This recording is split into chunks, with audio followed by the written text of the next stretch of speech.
ஒரு நகரத்தையே ஒரு ஊரையே முற்றுகிடுவதற்குமான வலிமை என்னன்னு புரிஞ்சுக்கணும். கருத்தியல் போர், இதான் கருத்தியல் வலிமை. தென்காசி மாவட்டம் ஒரு மாவட்டம் இருக்கு, நான் இருக்கிற மாவட்டம். இந்த மாவட்டத்துல இத்தனை ஆண்டுகால பிரச்சனைகளில் மே 17 எங்க புடுங்குச்சு? இந்த தந்தை பெரியார் திராவிட கழகம் என்ன புடுங்குச்சு? இந்த பெரியாட்சியில் என்ன பண்ணிக்கிட்டு இருந்தீங்க? இதே தென்காசி மாவட்டத்துல நாம் தமிழர் கட்சி என்பது எத்தனை மக்கள் பிரச்சனைகளை கையில் எடுத்து போராடிக்கிட்டு இருக்கோம். கனிமவள பிரச்சனை தெரியுமா தெரியாதா? 32 அமைப்பு வச்சிருக்கிய பெரியாரிஸ்டுகள், நீ சொல்லு, ஒரு இலக்க சொல்லு. இத்தனை ஆண்டு காலத்தில் நாங்கள் சமூக நீதியை அடைந்து விட்டோம், சாதியை ஒழித்து விட்டோம், தீண்டாமையை ஒழித்து விட்டோம், எப்பவும் சொல்லு. இன்று திராவிட மாடல் என்று கோலச்சி கொண்டிருக்கிற ஐயா ஸ்டாலின் முதலமைச்சராக இருக்கிற பொழுது இதை விட உனக்கு என்ன அங்கீகாரம் வேணும்? உன்னை பிரதமராக்கணும்னு வச்சுக்கணும். ஐயா ஸ்டாலின் அவர் பிரதமர் அடுத்த ஆண்டு. அப்படி என்றால் சமூக நீதி வெற்றி அடைஞ்சிட்டியலா? சமூக நீதியெல்லாம் கடைஞ்சாச்சா? தீண்டாமையை ஒழிச்சு வச்சுக்கிடுவோமா? சாதியை ஒழிச்சு வச்சுக்கிடுவோமா? அந்த புகைப்படத்தை தலைவரோடு இருக்கிற அண்ணன் சீமான் படத்தை நான் தான் எடிட் செய்தேன் என்று ஒருத்தர் சொல்றபோது கூட நீ சொல்லல. ஆனால் இன்று நீ பத்திரிகை சந்திப்பில் சொல்ற. நீ சரியான நல்ல ஆத்தல கம்பெனிக்கு என்ன சொல்லியிருக்கணும்?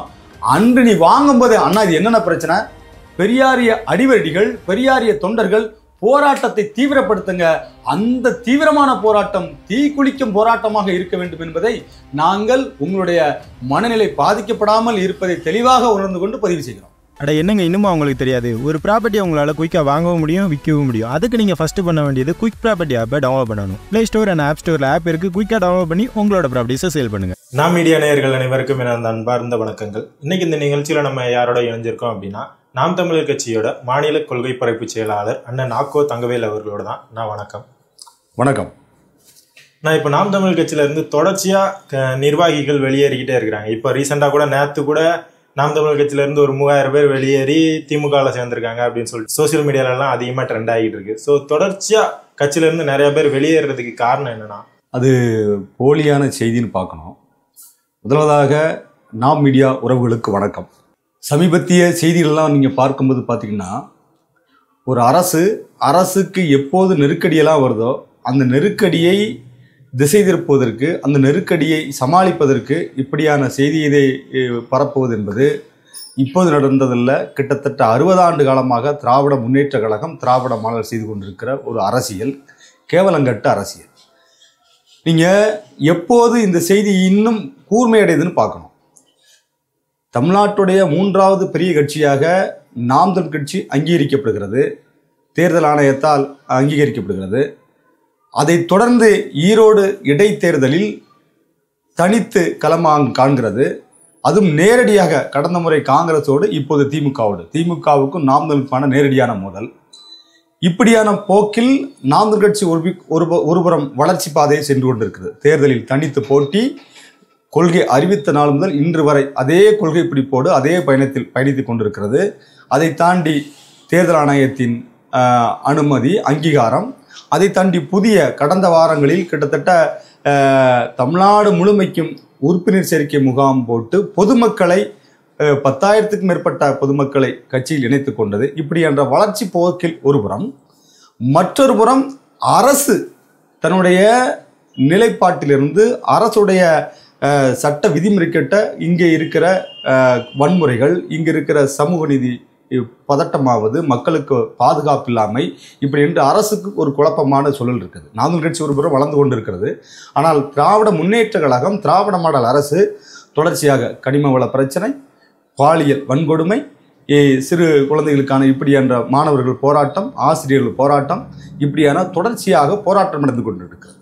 அரிட்டாப்பட்டி பிரச்சனை, அண்ணா பல்கலைக்கழக மாணவி பிரச்சனை, இப்படியான பிரச்சனை ஒரு புறம் இருக்குது. அப்படி என்றால் சமாளிப்பதற்கு ஒரு வழி இல்லாமல் இவர்கள் பெரியாரை பேசிவிட்டோம் என்ற ஒரே ஒரு காரணத்திற்காக அங்கே இருக்கிற பெரியாரி அமைப்புகளை தூண்டிவிட்டு சீமானுக்கு எதிராக, அண்ணன் சீமானுக்கு எதிராக, நாம் தமிழர் கட்சி எதிராக ஒரு பரப்புரை செய்து கொண்டிருக்கிறது. இந்த வேளையில் தான் திடீரென்று 3000 பேர் 30,000 பேர் கட்சியில் இணைந்து கொண்டிருக்கிறார்கள். அந்த அரங்கம் என்பதே கிட்டத்தட்ட 1500 பேர் தான் தங்கக்கூடிய அரங்கம். ஆனால் அதில் 3000 பேர் இணைகிறார்கள் என்றால் நாம் என்ன கேட்கிறோம்? இதுவரையில் திராவிட முன்னேற்ற கழகமோ, அனைத்து இந்திய அண்ணா திராவிட முன்னேற்ற கழகமோ ஆட்சியில் இருக்கிற பொழுது, ஆட்சியில் இருக்கிற போது தான் என்ன பண்ணுவாங்கன்னா, கூட்டம் கூட்டமாக கட்சியில் இணைந்து கொண்டார் என்று செய்தார். இது வழக்கமான அவர்களுக்கு தெரிஞ்ச அரசியல். அதிமுக ஆட்சி காலத்தில் அதே போல திமுகவிலிருந்து விலகி அதிமுகவில் இணைந்து கொண்டார்கள் என்ற ஒரு செய்தி வரும். இப்போ திமுக ஆட்சி அதிகாரத்தில் இருக்கும் போது இந்த பிற கட்சியில் இணைந்து கொண்டால் வரும். உண்மையிலே சரியான ஒரு செய்தியை திராவிட முன்னேற்ற கழகமோ அனைத்து இந்திய அண்ணா திராவிட முன்னேற்ற கழகம், குறிப்பாக திராவிட முன்னேற்ற கழகம் ஆட்சியில் இல்லாத போது எதிர்கட்சியாக இருக்கிற பொழுது கட்சியில் 2 பேர் இணைந்தால் என்ற ஒரு செய்தியை காட்ட முடியுமா? ஆளுங்கட்சியாக இருக்கிற பொழுது, அரசமைப்பில் இருக்கிற பொழுது தன்னை பாதுகாத்துக் கொள்ள, தன்னை தற்காத்து கொள்ள அதிகாரமற்ற ஏதிரி மக்கள் வரத்தான் செய்வான். ஆனால் அதையே பூதாகரமாக செய்தியாக மாற்றுவது என்பது பெரிய அவமானம். அதை ஒப்பிட்டு பார்க்கும் பொழுது நாம் கட்சி ஆட்சி அதிகாரத்தில் இல்லை. நீங்க சொல்வதில் போல ஒரு வார்டு செயலாளர் இல்லை, ஒரு கவுன்சிலர் இல்லை, ஒரு பிரசிடன்ட் இல்லை, உங்க கணக்குப்படி. ஆனாலும் உறுப்பினர் சேர்க்கையில் 10,000 உறுப்பினர்கள் சேர்றாங்க. கிட்டத்தட்ட 30 லட்சம் வாக்குகளை பெற்று இன்று தமிழ்நாட்டின் 3வது பெரிய கட்சியாக அங்கீகரிக்கப்பட்டது. எப்படி? இதுதான் உண்மையான புரட்சி, இதுதான் உண்மையான சேர்க்கை, மக்களுடைய சேர்க்கை. நீங்க உறுப்பினர் சேர்க்கை, இது மக்கள் சேர்க்கை. திராவிட முன்னேற்ற கழகம் ஆட்சி அதிகாரத்தில் இல்லாத போது, எதிர்கட்சியாக இருக்கிற பொழுது, அரசமைப்பில் இல்லாத போது நீங்கள் 2 பேரும் உங்க கட்சியில் சேர்த்துருங்க பார்ப்போம். இங்கே போனவர்கள் என் உறவுகள், என் உடன் பிறந்தவர்கள், அவர்களை குறை சொல்ல ஒன்றும் இல்லை. அவர்கள் இன்று வருவாங்க, ஆனால் நாளைக்கு அவங்களே உங்களுக்கு எதிராக இருப்பாங்க. எங்களுக்கு தெரியும் அவங்க எவ்வளவு கூர்மையானவர்கள் என்று தெரியும். இன்றைய சூழலில் அவர்களுக்கென்று ஒரு ஒரு ஒரு குழப்ப மனநிலையில் இருக்காங்க, தெளிவடையலை. அவங்க தெளிவடையும் போது நாம் பண்ணியது தவறு என்று உணர்வாங்க. ஏன்னா அந்த அந்த உடன் பிறந்தார்களோடு, என் உறவுகளோடு நாங்கள் பழகியவர்கள், நாங்கள் ஒன்றாக தினந்தோறும் உண்டவர்கள், உறங்கியவர்கள், எங்களுக்கு தெரிய அவருடைய கருத்து என்ன. ஆனால் இன்றைய சூழல் என்பது ஒரு அரசியல் சூழலை அவர்கள் புரிந்து கொள்ள முடியாத, ஒரு நிதானம் இல்லாத ஒரு அவசர முடிவில் எடுக்கிறாங்க. ஆனால் அவர்களே திரும்பி இந்த திராவிட முன்னேற்ற கழகத்திற்கு, இந்த திராவிட ஆட்சிக்கு எவ்வளவு கூர்மையாக எதிராக மாறுவார்கள் என்று இங்கே பிற்போக்கில் பார்க்கலாம். அதனால் நாம் கட்சி இது பின்னடையில நாம் எப்போதும் போல வலிமையாக இருக்கிறோம். இப்போ ஈரோடு இடைத்தேர்தல் அறிவிச்சிருக்காங்க. ஸோ உங்களோட களத்தில் எப்படி இருக்கு அந்த களம்? அண்டு சீமானவர்கள் பெரியாரை பற்றி தவறாக பேசினதை காரணமாக காட்டி சீமானவர்கள் அங்கே வாக்கு சேகரிக்கவே வர விட மாட்டோம் அப்படின்னு சொல்லிட்டு பலர் அங்கே போராடிக்கிட்டு இருக்காங்க. இந்த நிலைமையிலையும் சீமானவர்கள் அங்கே போவாரா, இல்லை அவரோட தொண்டர்களான நீங்கள் தான் போய் போராடுவீங்களா, வாக்கு சேகரிப்பீங்களா? தம்பி, ரொம்ப முக்கியமான காலகட்டம் இது. வரலாற்றிலேயே இதுவரை இத்தனை அரசியல் வரலாற்றில், இத்தனை ஆண்டுகள் அரசியல் வரலாற்றில் திராவிட முன்னேற்ற கழகம், அனைத்து இந்திய அண்ணா திராவிட முன்னேற்ற கழகம், காங்கிரஸ் பேராய கட்சி, பாரதிய ஜனதா என்று எத்தனையோ கட்சிகள் இந்த மண்ணிலே ஆட்சி அதிகாரத்தை இல்லை என்ற அரசு அமைப்பை கட்டமைத்து சிறப்பாக இருந்தாலும் கூட இன்று நடைபெற போகிற இந்த இடைத்தேர்தல் என்பது மிக மிக மிக வரலாற்று சிறப்புமிக்கது. எப்படி என்றால், இந்த இடைத்தேர்தல் என்பது பொதுமக்களுக்கும் இல்லை என்றால் தேர்தல் ஆணையத்திற்கும் அரச கட்டமைப்புக்கும் இது தேர்தல், இடைத்தேர்தல். ஆனால் நாம் தமிழர் கட்சிக்கும் திராவிட முன்னேற்ற கழகத்திற்கும் இது கருத்தியல் போர். இதை திமுக எப்படி ஏற்கிறதோ இல்லையோ, நாம் தமிழர் இதை கருத்தியல் போராகவே பார்க்கிறோம். இந்த கருத்தியல் போர் என்பது எப்படி என்றால், இத்தனை ஆண்டு காலத்தில் இவர்கள் எல்லாவற்றிற்கும் பெரியார் தான், எல்லாவற்றிற்கும் பெரியார் தான். நானும் அடிப்படையில் பெரியாரை ஆதரித்தவன் தான், பெரியாரை அமைப்புகளில் இருந்தவன் தான், தொடக்க காலத்தில் தந்தை பெரியார் திராவிட கழகத்தில் பணியாற்றியவன் தான், அடிப்படை உறுப்பினர் அல்ல, அது அனுதாபியாக இருந்தவன். ஆனால் நாம் என்ன வைக்கிறோம் என்றால், இத்தனை ஆண்டு காலத்தில் எது ஒரு நன்மை பயத்தாலும் பெரியார் அடையாளம், பெரியார் மாடல், பெரியார் வரலாறு, பெரியார் கோட்பாடு, பெரியார் தத்துவம் என்கிற இந்த பெருமக்கள், இந்த ஆட்சி அதிகாரத்தை தக்க வைத்துக் கொண்ட இந்த பெருமக்கள், பெரியாரிஸ்டுகள் இந்த மண்ணில் நடக்கிற எந்த ஒரு அவலங்களுக்கும், தீங்குகளுக்கும், அழிவுகளுக்கும் பெரியாரை விலக்கி வைப்பது ஏன்? இதுதான் கேள்வி. ஆட்சி அதிகாரம் வந்தவுடன் இது பெரியார் மாடல், ஆட்சி அதிகாரத்தை பெற்றுவிட்டோம் என்று சொல்வது. கனிம வளம் கடத்தப்படுவதே அது எந்த மாடல்ல சேருது? இல்லை என்றால் இங்கே பாலியல் வன்கொடுமை நடக்கிறதே அது எந்த மாடல்ல சேருது?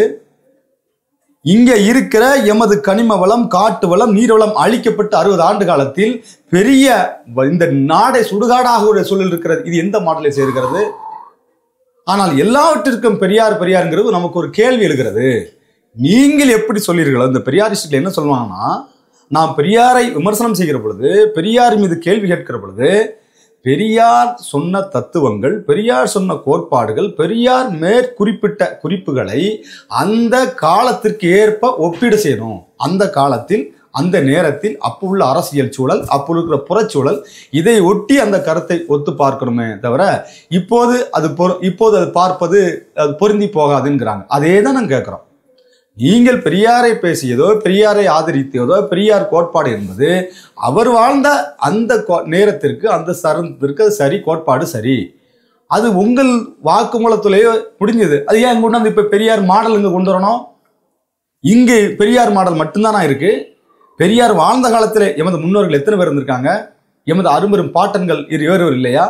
அப்படி என்றால் இந்த கருத்தியல் போரை நாம் தமிழ் கட்சி எந்த பெரியார் ஈரோட்டில் பிறந்தார் என்று இவர்கள் சொல்லுகிறார்களோ, எந்த பெரியாருக்கு அடையாளமாக ஈரோட்டை சொல்லுகிறார்களோ, அதே ஈரோட்டில் ஒரு கருத்தியல் போரை தொடங்குகிறோம். அந்த போர் எப்படி? கிட்டத்தட்ட என் அண்ணன் செந்தமிழன் சீமான் அவர்கள் இன்று 24 தொடங்கி வருகிற 3ஆம் தேதி வரை, பிப்ரவரி 3ஆம் தேதி வரை ஒவ்வொரு நாளும் முற்றுகை தான். இவர்கள் பெரியாரை ஆதரிக்கிறவர்கள், பெரியாரிஸ்டுகள், பகுத்தறிவு பக்கோடாக்கள் வாரத்தில் ஒரு போராட்டம் அறிவிப்பாங்க. ஒருவர் பொதுக்கூட்டம், கண்டன பொதுக்கூட்டம் போடுவாரு, இன்னொருத்தர் கண்டன ஆர்ப்பாட்டம் போடுவாரு, ஒருத்தர் மறுபடி வீட்டை முற்றுகையிடுவாரு, மறுபடி ஒருவர் வீட்டை முற்றுகையிடுவாரு. இப்படி இவர்கள் முற்றுகையிடுவதும், பொதுக்கூட்டம் போடுவதும், ஆர்ப்பாட்டம் போடுவதும். தீ குளிக்க மாட்டாங்க. அடுத்த கட்டத்தில் தீ குளிங்க, அதுதானே வலிமையான போராட்டம். அந்த தீ குளிக்கும் போராட்டத்தை அறிவிக்க என்று கேட்கிறோம். இப்படி இவர்கள் ஒவ்வொரு நாளும் முற்றுகை, ஆர்ப்பாட்டம், போராட்டம் என்று இருக்கிறாங்க. ஒவ்வொரு நாளும் ஒவ்வொரு வாரத்தில் போராட்டம். ஆனால் நாம் தமிழ் கட்சி பிள்ளைகள் ஒட்டுமொத்தமாக கிட்டத்தட்ட 10 நாட்கள், 24 தொடங்கி 3ஆம் தேதி வரை இருக்கிற இந்த அனைத்து நாளும் ஈரோடு முழுமைக்கும் புலிக்கொடி ஏந்தி என் மக்களிடத்தில் சென்று பெரியாரை பற்றி, பெரியாருடைய கோட்பாடுகளை பற்றி, பெரியார் செய்திய இழுக்குகளை பற்றி, தகவலை பற்றி சுட்டிக்காட்டி ஈரோட்டையே முற்றியெடுக்க போறோம். என்ன செய்ய போறீங்க? வாங்க மோதுவோம். நாங்கள் ஈரோடை முற்றுகையிடுகிறோம். பெரியாரோட அடையாளமாக இருக்கிற ஈரோட்டை முற்றுகையிடுகிறோம். நீங்கள் சீமான வீட்டை முற்றுகையிடுவீங்க. அது வீட்டை முற்றுகையிடுவதும் ஒரு நகரத்தையே, ஒரு ஊரையே முற்றுகையிடுவதற்குமான வலிமை என்னன்னு புரிந்துக்கணும். கருத்தியல் போர், இதான் கருத்தியல் வலிமை. நாங்கள் பெரியாருடைய கோட்பாடை, பெரியார் நீங்கள் சொன்ன பெரியார் பிறந்த ஊர்லேயே, ஈரோட்டிலேயே நாங்கள் ஒரு கோட்பாட்டை கேள்வி கேட்க போறோம். நீங்கள் விளக்கம் சொல்லுங்க. அதனால் இந்த இடைத்தேர்தல் என்பது நாம் தமிழ் கட்சிக்கு ஒவ்வொரு நாளும் ஒவ்வொரு முற்றுகை போராட்டம் தான். அதனால் நான் எங்களுடைய கருத்துக்களை மக்களிடத்தில் கொண்டு சேர்ப்போம். உறுதியாக கடந்த தேர்தலை விட இந்த தேர்தலில் அதிக வாக்குகளை பெற்று திராவிட முன்னேற்ற கழகத்தை எந்த இடத்தில் ஈரோட்டிலிருந்து தொடங்கியது என்றார்களோ அந்த பெரியாரிய மாடலை, அதே பெரியார் என்று சொன்ன அதே ஈரோட்டில் புதைகுழியில் புதைத்து விட்டுத்தான் வருவோம் என்பதை நாம் தமிழ் கட்சியினுடைய கள போராளி மூலமாக பதிவு செய்கிறோம். இப்போ விஜய் அரசியலை பத்தி நீங்க என்னென்ன நினைக்கிறீங்க? விஜய் அரசியலுக்கு வந்திருக்கிறாரு, பல மாநாடும் போட்டிருக்கிறாரு, மாநாடு போட்டு தன்னோட கொள்கையும் அறிவிச்சிட்டாரு. சோ இந்த சூழ்நிலையில நாம் தமிழ் கட்சிக்கு இது பாதிப்பா இருக்குமா, இல்ல நாம் தமிழ் கட்சிக்கு சப்போர்ட்டா வருவாரா பிற்காலத்துல? தம்பி, அவர் அரசியலே முதல்ல தொடங்கல. அவர் இப்போ என்ன பண்ணோம்னா, அந்த 2-3 படங்கள் எடுத்ததுக்கு இடைப்பட்ட காலத்துல படம் போட்டிருக்காரு. இன்னொரு படத்தை ஷூட்டிங் நடத்திருக்காரு. இதுவரைக்கும் திரையரங்கில் சென்று தென்காசி, சங்கரங்கோயில், ராஜபாளையம், கோயில்பட்டி என்று திரையரங்குகள் இருக்கும். அந்த திரையரங்கில் சென்று கூட்டம் கூட்டமாக போய் 1000-2000 கொடுத்து சீட்டு எடுத்து திரையரங்கி பார்த்துட்டு வந்த பெருமக்கள், ரசிக பெருமக்கள், தம்பிகள், உடன் பிறந்தவர்கள் இன்று ஒரே இடத்தில் விஜயோடைய மாநாட்டுக்கு போயிட்டு வந்திருக்காங்க. இவ்வளவுதான் வேறுபாடை தவிர நீங்கள் அரசியல் கோட்பாடு கட்சி என்று அதை பார்க்க வேண்டாம். திரையரங்கிற்கு போன கூட்டம் ஆங்காங்கே ஒவ்வொரு ஊர் பகுதியிலும் காலையிலும் மாலையிலும் என்று நேரங்களை பகிர்ந்து கொண்டு திரையரங்கிற்கு சென்றிருந்த இந்த ரசிக பெருங்கூட்டம் ஒரே ஒரு நாள், ஒரே பொழுதில், ஒரே இடத்தில் ஒட்டுமொத்தமாக கூடிய கூட்டம். தவிர அது தொண்டர்களோ, அரசியல் அறிவுள்ளவர்களோ, அரசியல் கோட்பாடுகளோ, அரசியல் கேள்வி ஞானம் உள்ளவர்களோ எவரும் இல்லை. அது ரசிகர்கள் கூட்டம்.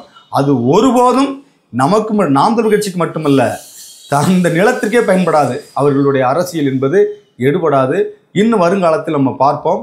அப்படி ஒருவேளை தன்னுடைய போக்கை மாற்றிக்கொண்டு வருகிற காலங்களில் இந்த நிலத்திற்கும், இந்த மண்ணுக்கும், மொழிக்கும் நாம் வைக்கிற கோரிக்கைகளை ஏற்றுக்கொண்டு, இல்லை என்றால் இந்த மக்களுடைய கோபதாபங்களை ஏற்றுக்கொண்டு தன்னை திருத்திக் கொண்டால் அதை நாம் வரவேற்போம். நாம் தமிழர் கட்சி தொடர்ந்து பல்வேறு போராட்டங்கள் நடத்துவீங்க. ஸோ இப்போ கூட ரீசெண்டாக தென்காசியில் நடத்துனீங்க. இப்படி போராட்டங்கள் நடத்துறதுனால வெற்றி கிடைச்சதா? அந்த போராட்டங்கள் ஏதாவது ஒன்றுக்காது? நீங்கள் அதுதான் இப்போ வெற்றி கிடைச்சதா இல்லைங்கிறத விட அரசுக்கு இதுதான் தேவை. இப்போ அரசை நாம் போராடுகிற பொழுது அரசின் பார்வைக்கு இந்த மக்கள் பிரச்சனையை கொண்டு போய் சேர்க்க முடியும். போராட்டமே இல்லை என்றால், இத்தனை போராட்டம் பண்ணியுமே அரசு எதுவுமே கண்டுகொள்ளாத போது இத்தனை போராட்டம் தமிழ்நாடு அரசுடைய முதலமைச்சரே சொல்றாரு. கிட்டத்தட்ட 1 லட்சம் கடந்த ஆண்டு எடப்பாடியார் அவர்கள் சொன்னது தமிழ்நாட்டில் 10,000 போராட்டங்களுக்கு நாங்கள் அனுமதி கொடுத்திருக்கிறோம் என்று சொன்னாங்க. அதையும் தூக்கி சாப்பிட்டது மாதிரி ஐயா ஸ்டாலின் அவர்கள் நாங்கள் 1 லட்சம் போராட்டத்திற்கு அனுமதி கொடுத்திருக்கோம் என்கிறார். அப்படி என்றால் 1 லட்சம் போராட்டம் நடந்தது என்றால் இந்த நாடு எவ்வளவுபட்ட கேவலம் கெட்ட நாடு. 1 லட்சம் பிரச்சனைகள் இருக்குதென்றால் இந்த அரசு தோற்று போன அரசா வெற்றி பெற்ற அரசா? ஒரு போராட்டம் கூட நடைபெறவில்லை அப்படி என்று சொன்னால் இந்த அரசு திராவிட மாடல் அரசு போற்றக்கூடியது. ஆனால் 1 லட்சம் போராட்டத்திற்கு நான் அனுமதி கொடுத்தோம், 1 லட்சம் போராட்டங்கள் நடைபெற்றது என்றால் இது திராவிட மாடல் அரசு தோற்று போன அரசு என்றுதான் ஏற்கணும். 1 லட்சம் போராட்டமே நடந்து இது தோற்று போகாத அரசு என்றால் எத்தனை லட்சங்கள் நடத்தினால் இந்த தோற்று போன அரசாக இருக்க முடியும்? ஆனால் போராட்டம் என்பது இன்று முதலமைச்சர் அறிவித்ததை போல நாம் மக்களிடத்தில் சென்று நமது பிரச்சனைகளை, நமக்கு தேவைகளை, மக்களின் அடிப்படை தேவைகளை உணர்த்துவதற்கான ஒரு ஆயுதம். அந்த ஆயுதத்தை நம் மக்களோடு நின்றுதான் செல்ல முடியும். நீங்கள் எளிமையாக அதை போராட்டம் என்று கடந்து விடக்கூடாது. இப்போ அரிட்டாப்பட்டியில் மக்கள் திரண்டது இந்த போராட்டத்தின் மூலமாகத்தான் மலையை மீட்க முடிந்தது. இந்த அரசு இவர்கள் வாக்குறுதியினாலா? இல்லை, நாம் மக்கள் அணிதிரண்டு போராடியதால் இருவரும் அரசுகள், மத்திய ஒன்றிய அரசோ மாநில அரசோ தன் போக்கை மாற்றிக்கொண்டு இன்று வெற்றி கிடைத்திருக்கிறது. ஆனால் தலைவர் அடிக்கோட்டியிட்டது போல ஓடாத மானும் போராடாத மாந்தரும் வாழ்ந்ததாக வரலாறு இல்லை. ஆனால் போராடித்தான் எதையும் மீட்டெடுக்க முடியும். போராட்டம் தான் நமக்கு தலை சிறந்தது, முதன்மையானது. பின்னால் தான் தேர்தல், வாக்கு எல்லாமே. அதனால் போராட்டம் என்பது மக்களின் அடிப்படை தேவைகளை உடனடியாக தீர்க்கக்கூடிய பேராயுத போராட்டம். அதை நாம் ஒருபோதும் விட்டு விலகக்கூடாது. இப்போ சீமானோட வீடை முற்றுகையிட போயிருக்கிறாங்க பெரியார் ஆதரவாளர்கள். இதை பற்றி நீங்கள் என்ன நினைக்கிறீங்க? அந்த போராட்டத்தையும் கைது பண்ணிட்டாங்க, இருந்தாலுமே திரும்பவும் அது பெரிய பிரச்சனையாக மாறுறதுக்கும் வாய்ப்பு இருக்கு இல்லையா? தம்பி, நீங்கள் முக்கியமான செய்தியை பாருங்க. நான் ஏற்கனவே நிறைய சொல்ல நினைச்சேன். இந்த போராட்டக்காரர்களுடைய நுட்பமான செயலை நாம் பார்க்கணும். எப்போது இவர்கள் வீட்டை முற்றுகையிடணும் என்று துடிக்கிறார்கள் என்றால், அண்ணா பல்கலைக்கழக மாணவியின் பிரச்சனை பூதாகரமாக வெடிக்கிற பொழுது இதை அரசியல் படுத்தி பிற அமைப்புகள், நாம் தமிழர் கட்சி போன்ற பெரிய இயக்கங்கள் போராடிவிடக்கூடாது, மக்கள் மையப்படுத்தி விடக்கூடாது என்பதற்காக, பெரியாரை பேசிவிட்டோம் என்பதற்காக அவர்கள் வீட்டை முற்றுகையிடுகிறார்கள். சரி, அவர் வைக்கிற ஒரு கேள்வி என்ன? ஆதாரங்களை கொடுங்கள் என்று கேட்கிறார்கள். நாம் என்ன கேட்கிறோம் என்றால், ஆதாரங்கள் இருக்கிறது. ஆதாரங்களை உனக்கு கொடுப்பதற்கோ உன்னிடம் வழங்குவதற்கு நீ கேட்பதற்கு முதல் நீ யார்? அதான் கேள்வி. பெரியாருடைய ஆதாரங்களை, பெரியாருக்கு நீங்கள் தான் எல்லாமே அனுமதி வாங்கி வச்சிருக்கிறீர்களா? என்ன சொல்லுவாங்க, ஏதோ சொல்லுவாங்களே, அனுமதி வாங்கி வச்சிருக்கிறதுக்கு. பெரியாருக்கு நீங்கள் தான் எல்லாமே வா, உங்கள்கிட்ட தான் ஆதாரத்தை காட்டணுமா? அப்படி ஆதாரத்தை காட்டுதலுக்கு நீங்கள் யார்? ஒரே ஒரு தருவம் உனக்கு ஆதாரத்தை கொடுக்குற. எப்படி? இதே போல நாம் தமிழர் கட்சியை போல தனித்திருந்து 30 லட்சம் வாக்குகளை வாங்கி தமிழ்நாட்டின் 3வது பெரிய அமைப்பாக தேர்தல் ஆணையத்தால் அங்கீகரிக்கப்பட்ட அன்று நீ கேள், உனக்கு ஆதாரத்தை கொடுக்குறோம். உனக்கு ஆதாரத்தை கொடுக்கலக்கு என்கிட்ட கேட்கறதுக்கு உனக்கு தகுதியே இல்லையே. பெரியார் பேரை சொல்லி மட்டும் நீ ஆதாரத்தை கேட்பதுக்கு உனக்கு தகுதி கிடையாது. என்கிட்ட என் எதிரி என்றால் எனக்கு நீ நிகராக இருக்கணும். நான் நிற்க இடத்துல நிற்கிறதுக்கு தகுதியே இல்லை. வெறும் அமைப்பு வைத்துக்கொண்டு அந்த மே 17 இயக்கம் என்பது இதுவரைக்கும் எத்தனை மாவட்டத்தில் இருக்கு? தென்காசி மாவட்டம் ஒரு மாவட்டம் இருக்கு, நான் இருக்கிற மாவட்டம். இந்த மாவட்டத்தில் இத்தனை ஆண்டுகால பிரச்சனைகளில் மே 17 இயக்கம் எங்க புடுங்குச்சு? இந்த தந்தை பெரியார் திராவிட கழகம் என்ன புடுங்குச்சு? இந்த பெரியாட்சியில் என்ன பண்ணிக்கிட்டு இருந்தீங்க? இதே தென்காசி மாவட்டத்தில் நாம் தமிழர் கட்சி என்பது எத்தனை மக்கள் பிரச்சனைகளை கையில் எடுத்து போராடிக்கிட்டு. அப்படி என்றால் நான் உனக்கு எதுக்கு உனக்கு நான் ஆவணத்தை கொடுக்கணும்? எனக்கு நிகரான வலிமை ஸ்டாலின் கேட்கட்டும் கொடுக்குறோம். ஸ்டாலின் கேட்க சொல்லுங்க, உங்க முதலாளியை கேட்க சொல்லுங்க. தமிழ்நாட்டை ஆண்டு கொண்டு இருக்கிற முதலமைச்சர் அவர்கள் எங்களிடத்திலேயே தந்தை பெரியார் அவர்களை பற்றி பேசியதற்கு என்ன ஆதாரம் என்று கேட்கட்டும், நாங்க தாரோம். கேட்க சொல்லுங்க. நீங்க யார் உங்களுக்கு கொடுக்கணும்? ஒத்தட்ட அத்தாரிட்டியா நீங்க? பெரியாருக்கு அத்தாரிட்டியா நீங்க? எத்தனை அமைப்பு, எத்தனை பேர், எத்தனை காலமா அமைப்பு வச்சிருக்கீங்க? உங்களுடைய அமைப்பு நோக்கம் என்ன? அதை சொல்லுங்க முதல்ல. ஒரு அமைப்பு என்பதோ ஒரு அரசியல் என்பதோ ஒரு நோக்கம் இருக்கணும். இத்தனை ஆண்டு காலத்தில் இந்த ஆண்டுக்குள் இந்த காலத்திற்குள் இதை செய்து முடிப்பேன், இது நன்மை பயக்கும் என்ற ஒரு தீர்மானம் இருக்கணும். நாம் தமிழர் கட்சியா ஒரு தீர்மானம் இருக்கு, எங்கிட்ட ஒரு இலக்கு இருக்கு. தமிழரை முதலமைச்சராக ஆக்க வேண்டும், தமிழ்நாடை தமிழரை ஆள வேண்டும், தமிழ் தேசம் படைக்க வேண்டும். இது ஒன்றுதான், ஒரே கோட்பாடு.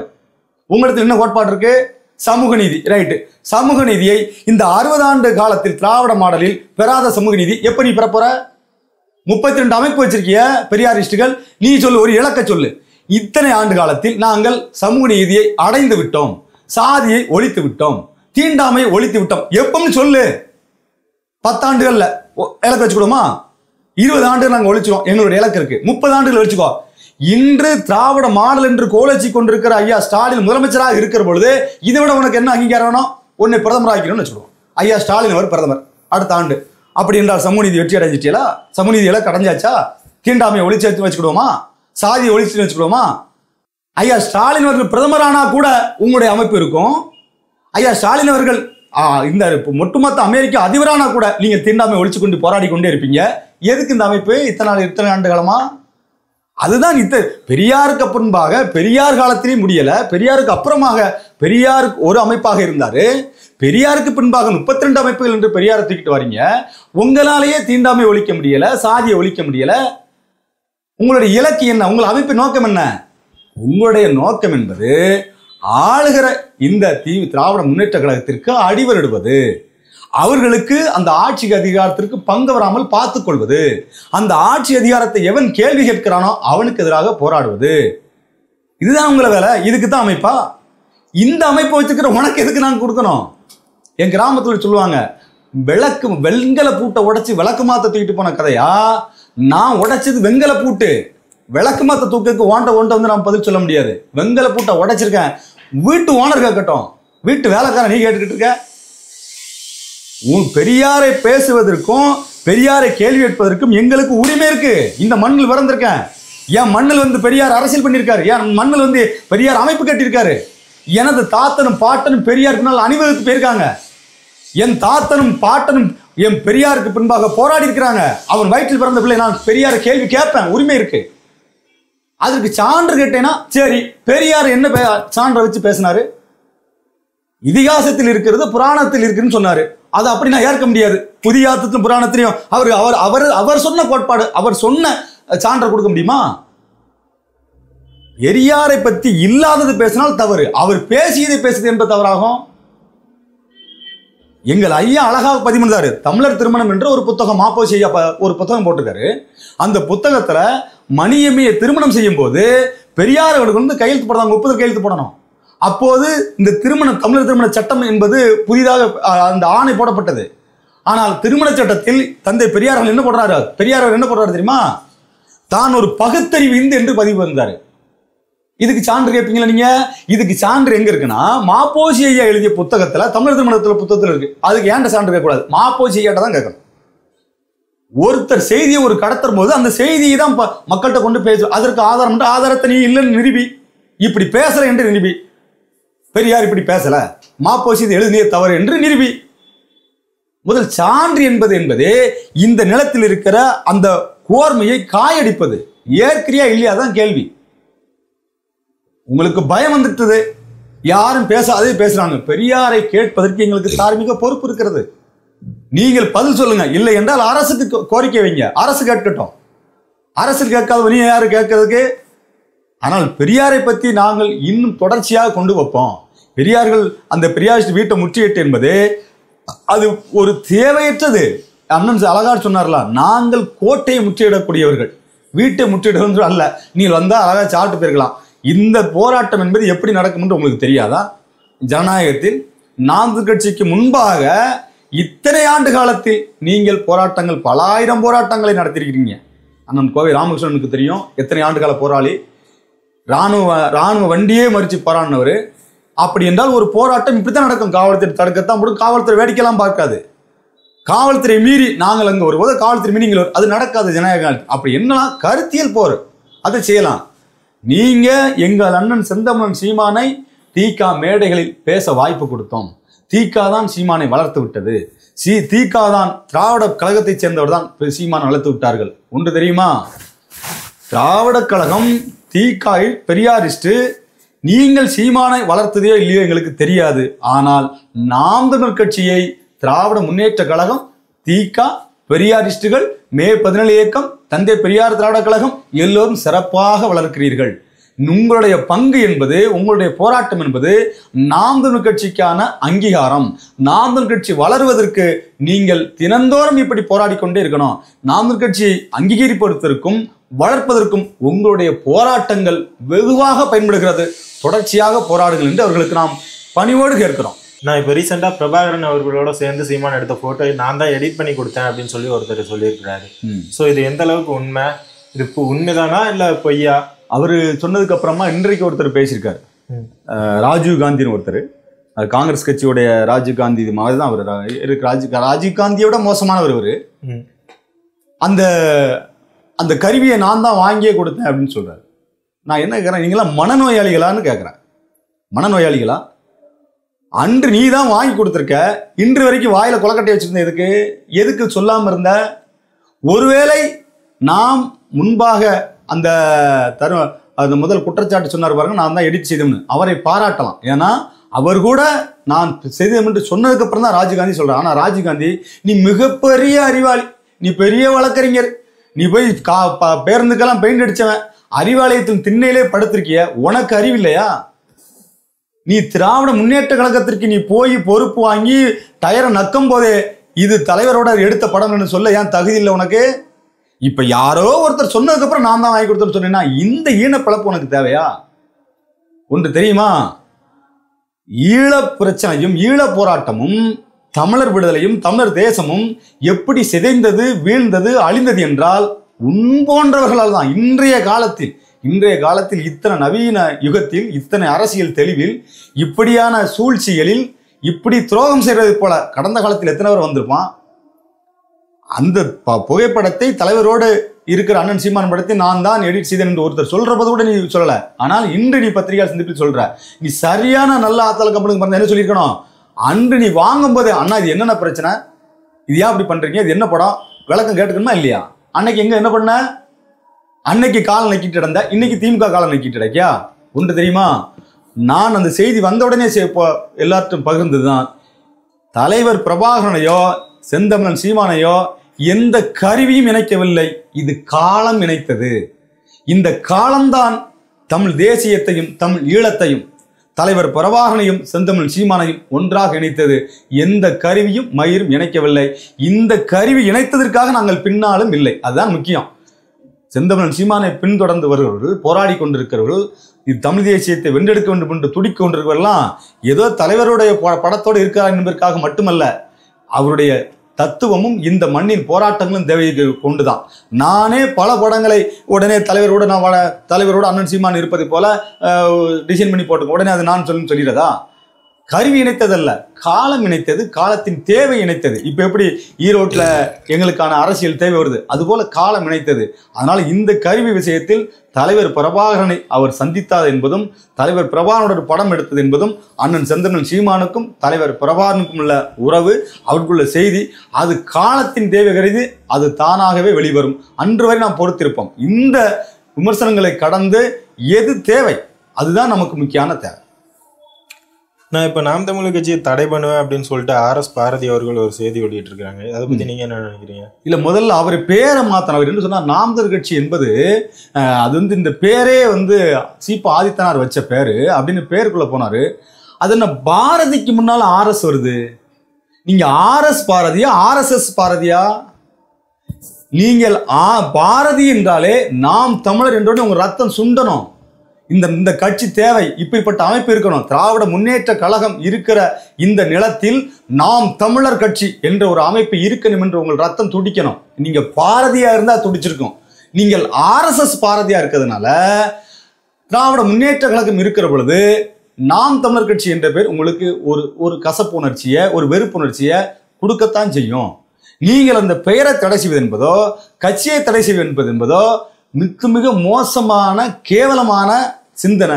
அதை நீங்க சொல்லாதங்க, செய்து பாருங்க.